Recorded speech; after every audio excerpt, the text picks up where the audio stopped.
Gente, vamos lá continuar com o nosso livro de Atos, e a gente está lembrando que Jesus Cristo foi crucificado, morreu na cruz por nós, por causa dos nossos pecados, derramou o seu sangue na cruz por mim e por você. Nós não merecíamos isso, mas Ele, por grande amor, fez isso por mim e por você. Somos gratos a Jesus por isso. Jesus Cristo venceu a morte ao terceiro dia, ressuscitou, glória a Deus. Jesus Cristo foi levado ao céu e virá novamente. Por isso nós estamos aqui, senão não teria esperança para a gente. A gente estaria perdendo nosso tempo. Nós esperamos a vinda do Senhor Jesus. Jesus virá. A gente não sabe quando, mas Jesus virá. E a gente foi relatando aqui com vocês a vida da igreja naqueles primórdios. Fomos relatando o poder do Espírito Santo e a obra extraordinária de Jesus. Tanto é que a gente está chamando o livro que é chamado de Atos dos Apóstolos, de Atos de Jesus na vida dos apóstolos da igreja, do poder do Espírito Santo. Eu acho que esse título é mais apropriado para esse livro. Os Atos de Jesus na vida da igreja, no poder do Espírito Santo. Amém? E hoje nós vamos avançar um pouquinho mais. Vamos lá no capítulo 4. Nós paramos semana passada aí, capítulo 4 de Atos dos Apóstolos. Nós vamos para os dois últimos versículos. Versículo 36. Atos 4, versículo 36. E vamos ler até o 5, até o 5:11. Vamos lá? Diz assim a palavra de Deus. Então José, a quem os apóstolos chamaram Barnabé, que significa filho de consolação, levita, natural de Chipre. Tem até uma música de Barnabé, você se lembra dela? Era seu nome Barnabé, natural de Chipre, também chamado de José das Consolações, homem bom e piedoso, cheio de temor e fé, homem de Deus. Qual memória boa, hein? Gente, esse homem que está sendo relatado aqui, Barnabé, possuindo um terreno, vendeu, trouxe o dinheiro e colocou aos pés dos apóstolos. Mas certo homem chamado Ananias, juntamente com Safira, sua mulher, vendeu uma propriedade, assim como Barnabé, eles também venderam a propriedade deles, e ficou com uma parte do valor, e sua mulher também sabia disso. Então levou a parte restante e colocou aos pés dos apóstolos. Então Pedro perguntou: Ananias, por que Satanás encheu teu coração para que mentisses ao Espírito Santo e ficasses com uma parte do valor do terreno, enquanto possuías não era teu? E depois de vendido o dinheiro, não estava em teu poder? Como planejastes isso em teu coração?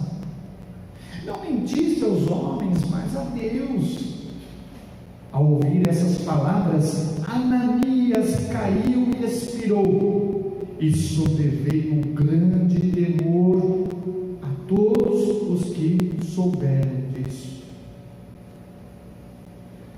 Então os mais novos levantaram-se, cobriram e carregaram para fora e o sepultaram. Lá era assim, morrer já sepultava, né? Na hora. Depois de um intervalo de cerca de 3 horas, chegou também sua mulher, sem saber o que havia acontecido.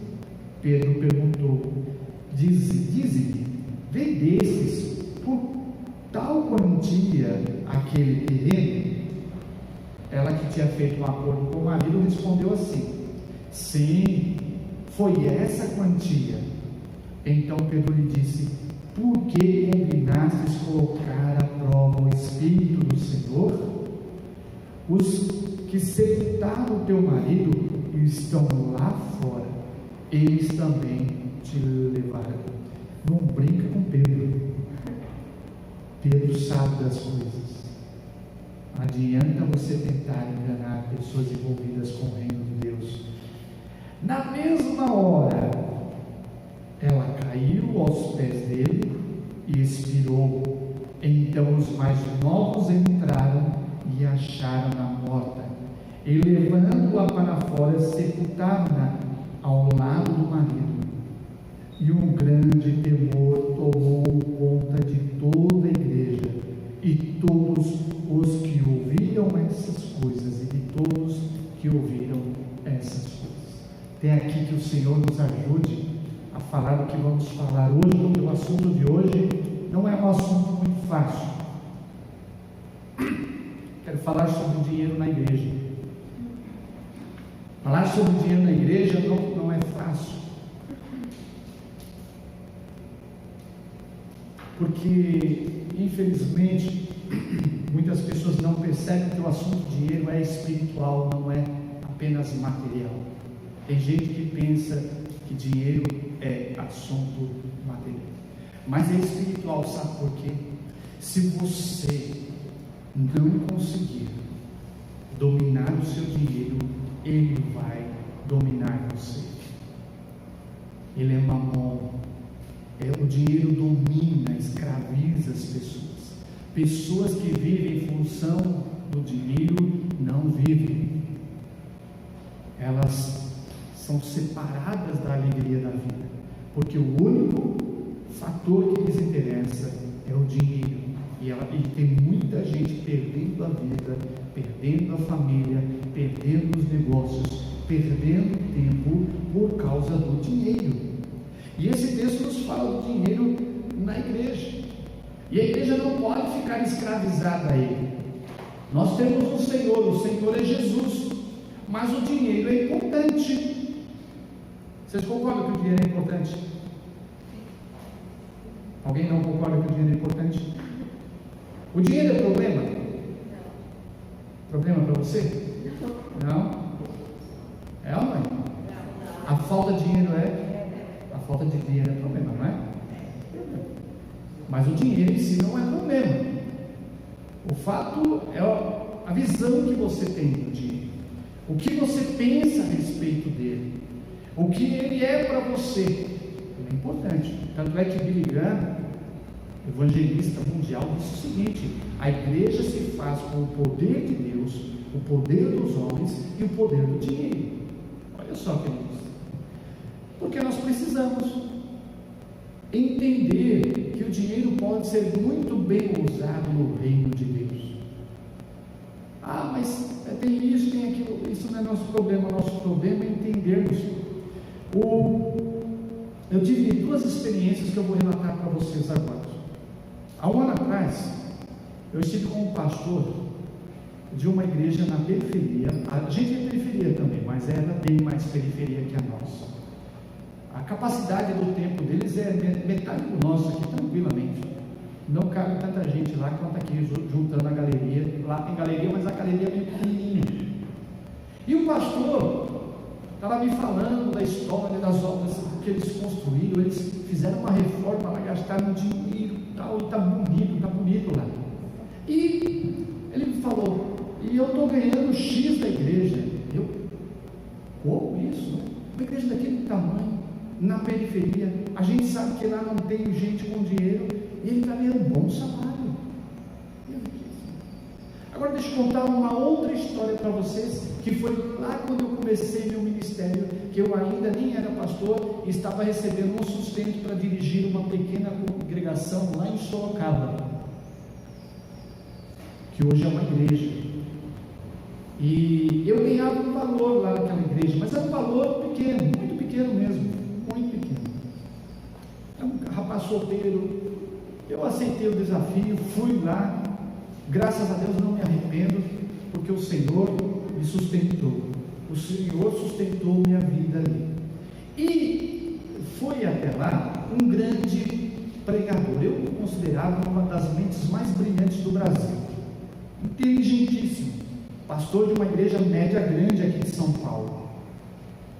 E calhou de a gente vir para São Paulo. Ele veio no mesmo ônibus. Ele foi de ônibus e voltou no mesmo ônibus. Nós sentamos juntos e viemos conversando. E durante a conversa, olha, o pastor, que ele falava inglês, que era uma coisa interpretável, era um homem inteligentíssimo, pregava no exterior. Aí ele perguntou assim: rapaz, quanto é que você ganha lá na sua missão lá? Aí eu falei o valor, fiquei até com vergonha de falar o valor perto dele assim, né?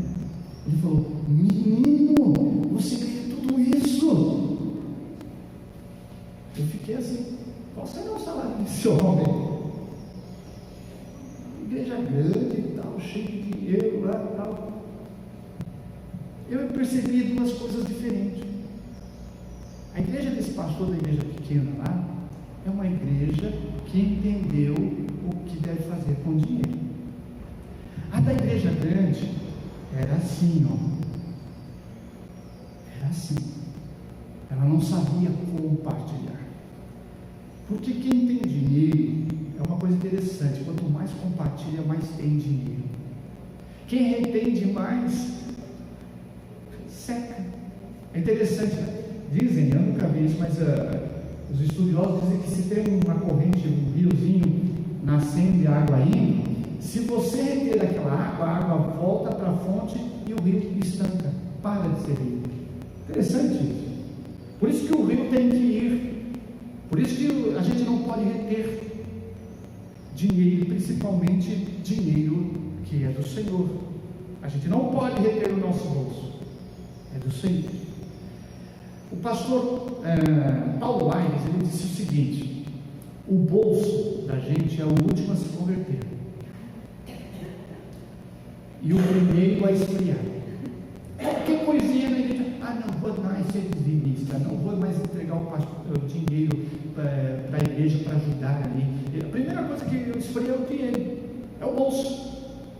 E o último a se converter seria um cara que realmente fala: não, eu contribuo com alegria, eu faço isso com amor, eu amo o Senhor, eu amo a igreja, eu faço pela fé. Então nós vamos olhar hoje essa questão espiritual do dinheiro na vida da gente.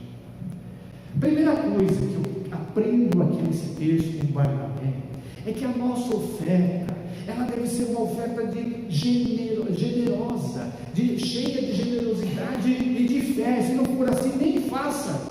Se você não quer ser generoso, se você não tem fé, se você não acredita no poder de Deus, se você não acredita na obra de Deus, se você não acredita em missões, não faça. É melhor não contribuir assim, mas seja generoso.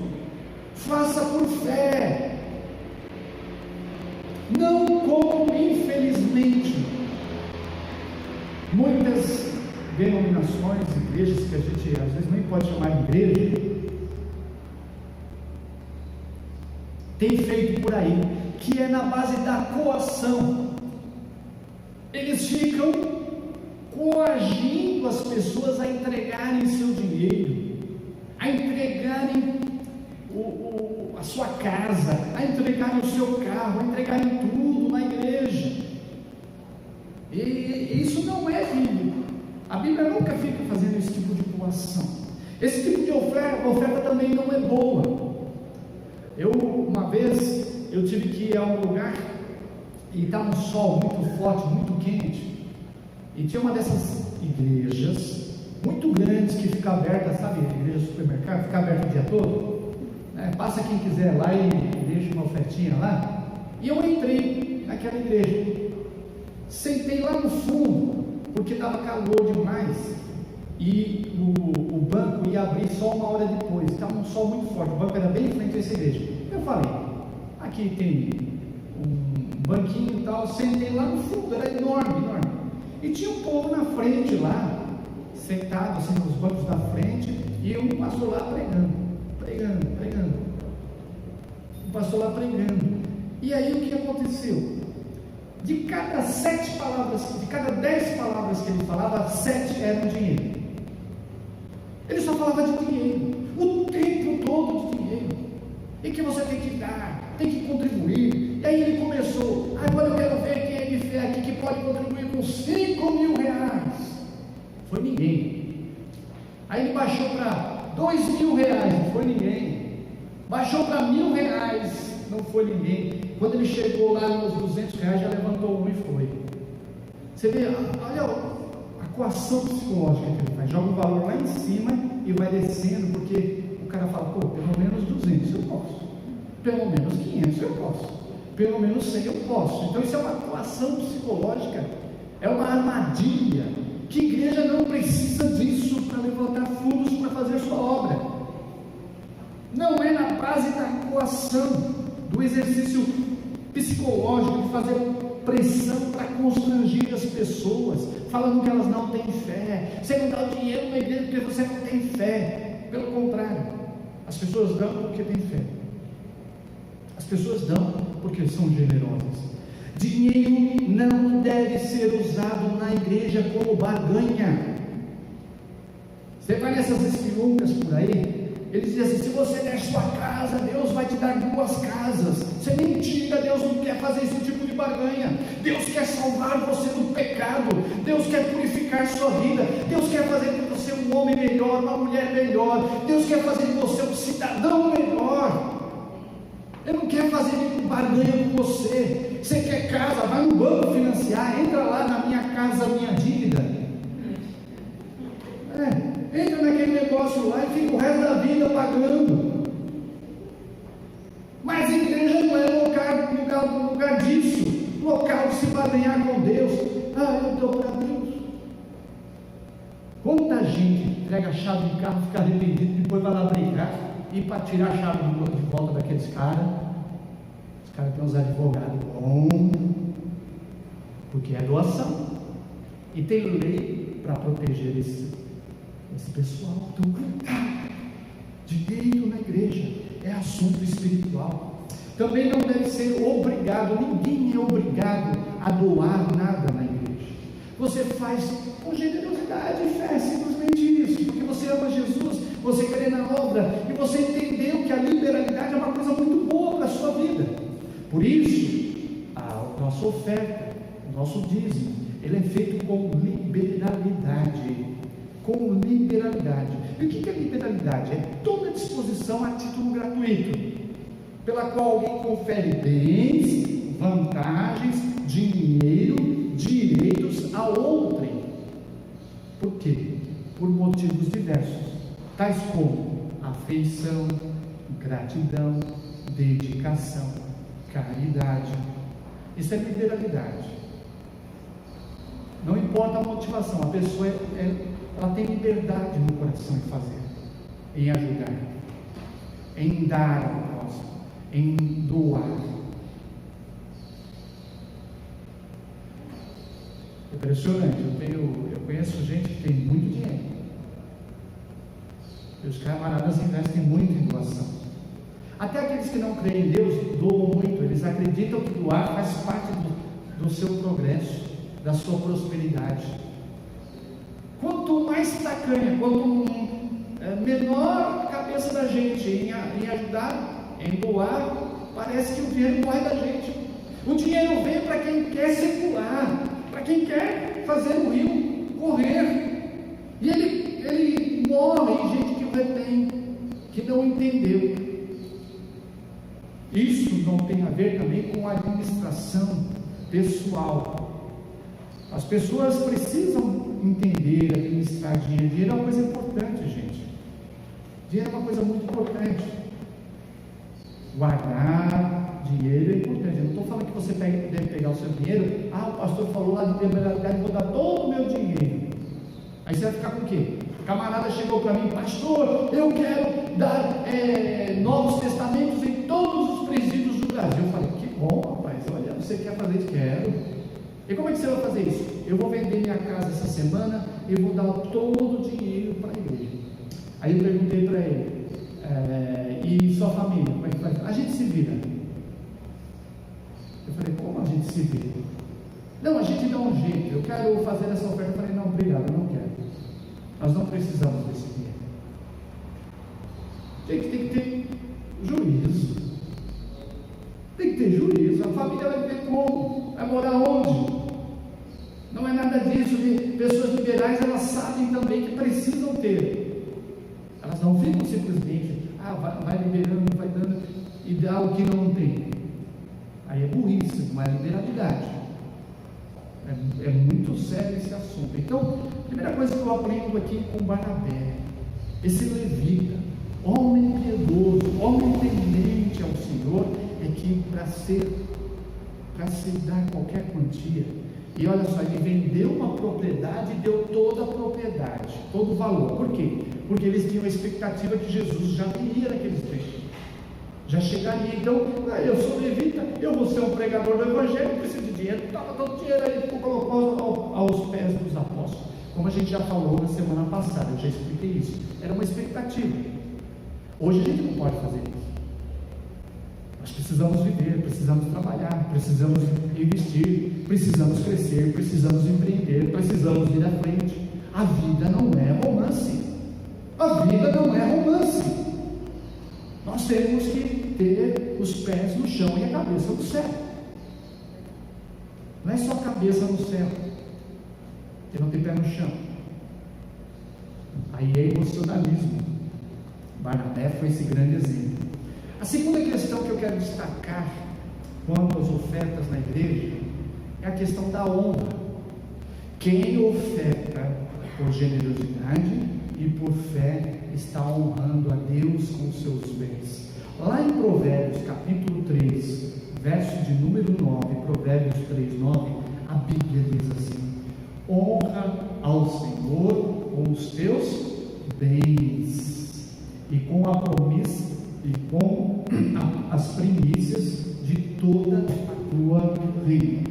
Honra ao Senhor com todos os seus recursos e com os primeiros frutos de todas as suas plantações. Tem uma versão mais atualizada. Quem dá tem que entender que ele está honrando a Deus, ele está fazendo a coisa certa. Quem participa, quem sustenta, quem ajuda, ele está honrando a Deus. Ele não está pagando o dízimo, ninguém paga dízimo.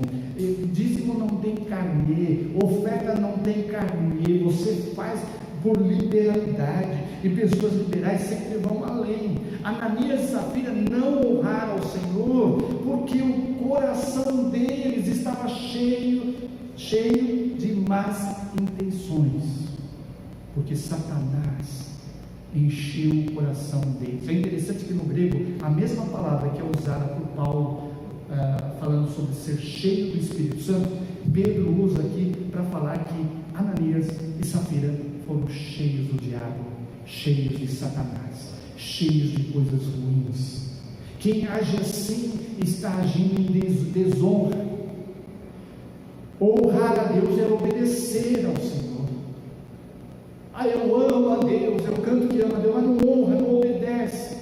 E se o Senhor está dizendo que é bom para a gente isso, por que a gente não vai fazer? E se Ele está dizendo que o jeito certo de fazer isso é com generosidade e fé, por que não vamos fazer? Por que vamos desonrar?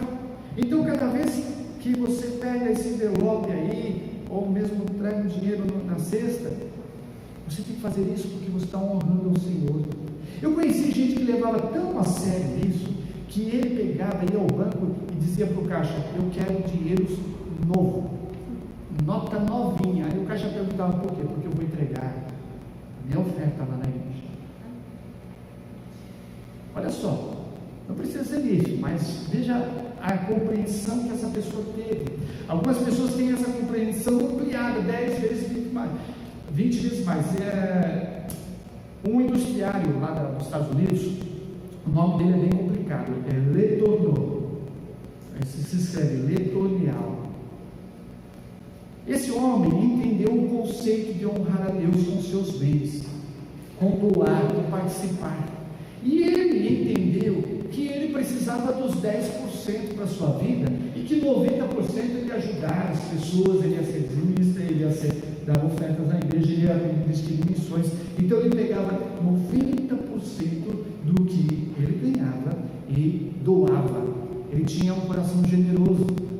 Você faria isso? 90%?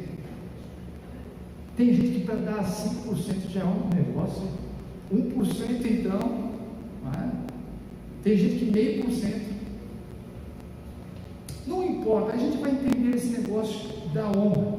Ananias e Safira estavam com a motivação errada. Eles não estavam fazendo como esse industriário, ele estava com a intenção certa. Ele falou assim: eu vou entregar. Ele não fez uma barganha com Deus, eu vou dar 90% porque Deus vai me dar muito mais. Sabe o que aconteceu com esse homem? Ele se tornou um dos maiores industriais dos Estados Unidos. Ficou muito rico. E ele disse o seguinte: a questão não é quanto do meu dinheiro eu dou a Deus, mas sim o quanto do dinheiro de Deus eu guardo para mim. Ele estava contente, ele estava satisfeito com 10%. Veja só, ele está num grau muito mais elevado que o nosso aqui. Ele tinha uma generosidade, uma fé tamanha, uma liberalidade tamanha, que ele entendeu que Deus não está preocupado com o quanto você dá, ele está atento ao como. Não pode ser com o coração cheio de Satanás, querer enganar a Deus. Vocês viram só Ananias e Safira queriam enganar o próprio Deus. Esse foi o pecado, não foi porque eles deram uma boa quantia, metade do valor da propriedade é uma boa quantia. Se você chegar aqui: pastor, vendi minha casa, vou dar metade porque eu estou satisfeito, mas o irmão vai fazer fala: não, eu quero, é um propósito. A gente vai falar uma boa quantia, é uma boa quantia. Então eles deram uma boa quantia, mas não precisava querer aparecer, fazer: a gente entrega a metade, todo mundo vai pensar que a gente entregou tudo, a gente vai ter status na igreja e ainda vai ter um fundão lá. Não precisava, eles não precisavam entregar nada, nenhum valor daquele.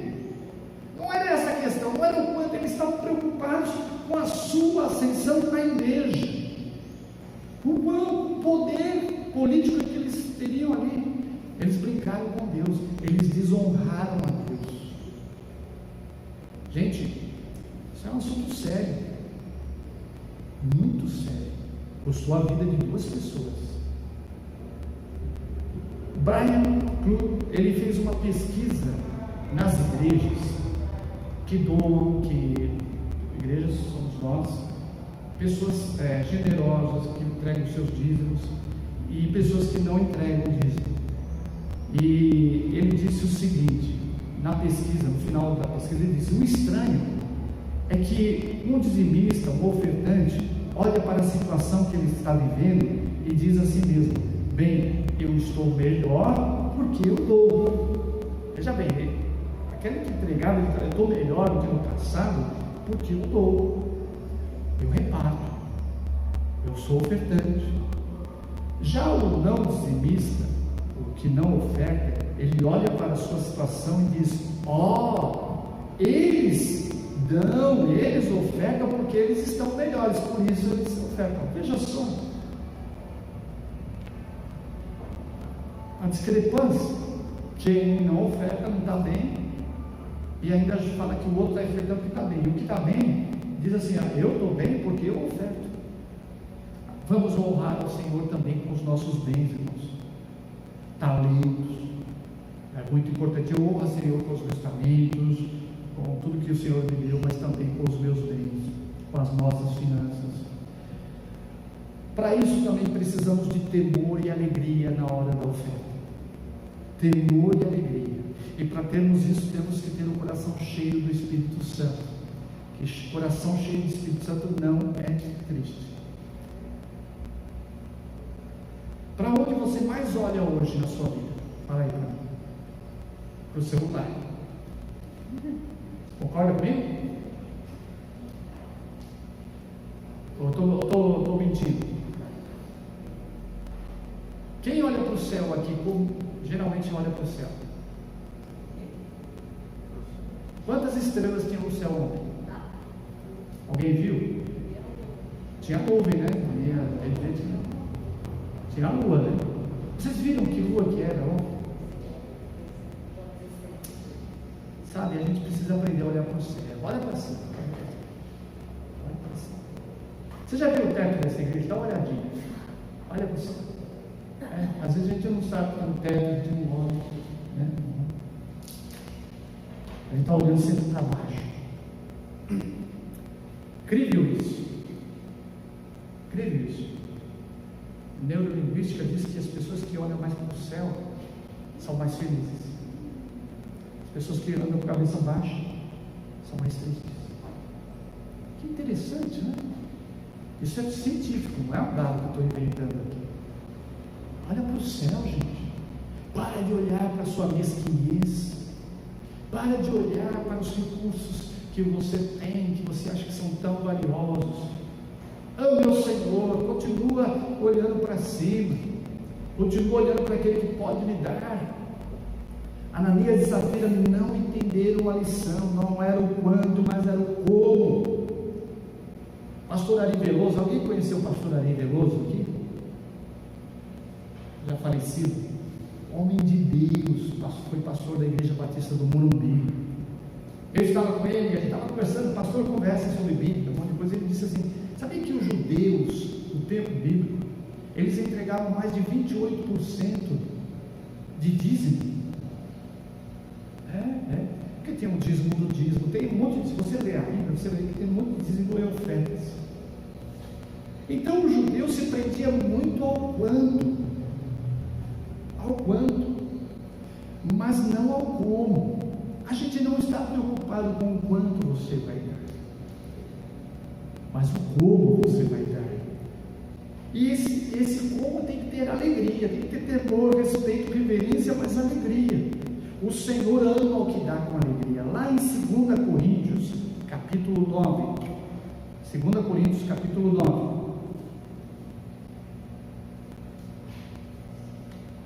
versos 6 e 7 diz assim: e digo isto, que o que seria pouco, pouco também ceifará, e o que semeia em abundância ceifará.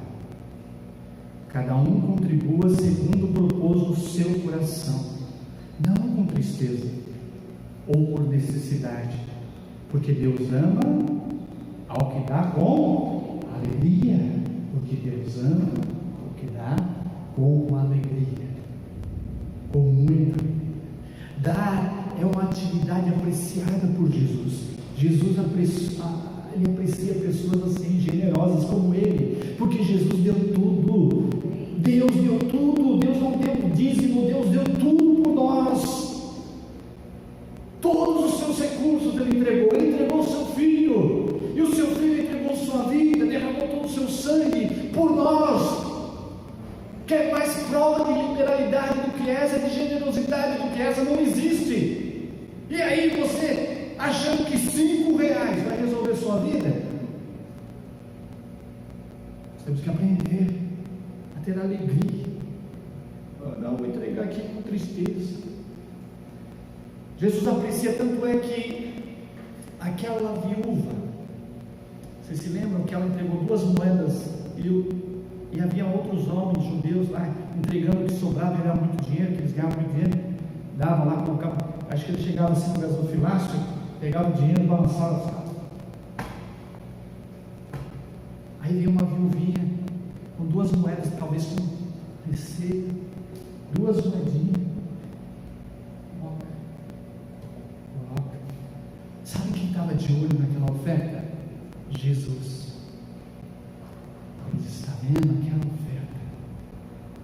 oferta valeu, oferta do sacrifício, porque ela deu tudo. Ela não ficou retendo, ela aprendeu o quanto é importante. A igreja pós-pandemia tem que entender que as nossas necessidades vão aumentar muito o ano que vem, e se ela não entender a generosidade, ela vai passar um mau bocado. Por isso eu tenho dito, aqui nessa igreja ninguém vai passar fome, graças a Deus. Eu já declarei isso pela fé, eu falei igual os pentecostais, ninguém vai passar fome. Amém? Ninguém. Se você tiver necessidade, nos procure. Ninguém vai passar esse tipo de privação na igreja do Senhor Jesus, nós vamos apoiar. Não tenha receio de pedir. Nós vamos comprar um relógio, né? aquele relógio da moda. O pessoal nem usa relógio hoje. Pastor, olha, saiu um iPhone novo aí, você vai dar para a igreja de um jeito? É a minha necessidade. Como eu preciso de um iPhone, eu vou te dar um like. Você vai sair dizendo ai aqui. Ai. E você vai falar, pastor, é bravo.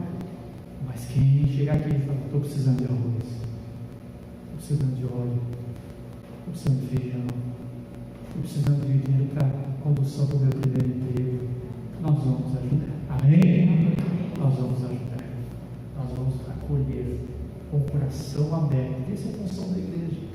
Jesus admira isso. E os cofres da igreja não vão sofrer por isso. Sofre porque o povo não entendeu a generosidade. Sofre porque o povo não tem fé. Sofre porque o povo não está honrando a Deus. Sofre porque o povo não tem temor e não é alegre na sua maneira de contribuir. Gente, esse assunto espiritual é importante. Se você combinar o dar alegre com o dar liberal, com o dar com honra, Deus nos abençoará. Nada vai nos faltar. Deus vai suprir nossas necessidades. Deus vai suprir suas necessidades. Creia nisso. Creia nisso. Ninguém aqui quer o seu dinheiro. Deus não precisa do seu dinheiro. Deus não precisa, mas quem precisa doar é você. Nós temos que entender isso. Essa é a maneira de servir a Deus. Servi-lo com o meu bem, que não é meu, é dele. Convido você a entender a maneira correta de se doar. A igreja aqui tem suas necessidades, é claro que tem. Nós temos nossas despesas, claro que temos. Precisamos do dinheiro, é claro que precisamos, mas não vivemos por isso, nós vivemos por Jesus. Eu tenho certeza que Deus honra ao que dá com alegria, com generosidade, com fé, com liberalidade. Amém? Que o Senhor nos ajude a entender essa lição. Vamos